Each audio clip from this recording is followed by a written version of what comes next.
Shoga nakwambia jana nikaenda. Shoga yangu, mbona hujaniita kwanza? Nakuhitaji mimi muda huo nimefika pale nakwambia watu kama hivi. Nimekunywa nakwambia na pombe. Nimekula shoga yangu. Jana hapa nimeamka nimejaa. We, shoga yangu hujabeba hata bia mbili mwenzangu na mimi niko nyumbani umeniacha hata kunywa. Bia mbili nabebaje mbele za watu? Nakwambia watu wamekaa pale kila mtu kanitolea mimi nakwambia ni macho. Ungenibebea hata smile of kamoja na wewe nije ninywe. Wewe tulia. Shoga yangu nataka kuniletea hata kawaini kamoja ukabruto. Warere. Pale bia kama zote. Hii ni maajabu. Wewe acha shoga yangu. Yaani siku nyingine uniite shoga yangu. Kwema bwana. Naona unaangalia amali ya Mungu bwana. Lakini shehe, angalia mwezi mtukufu ushe wangu.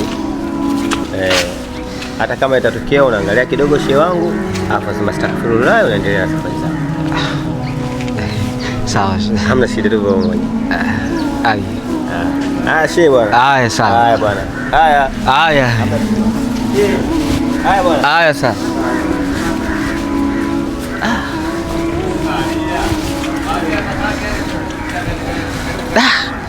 Kweli leo kimelala.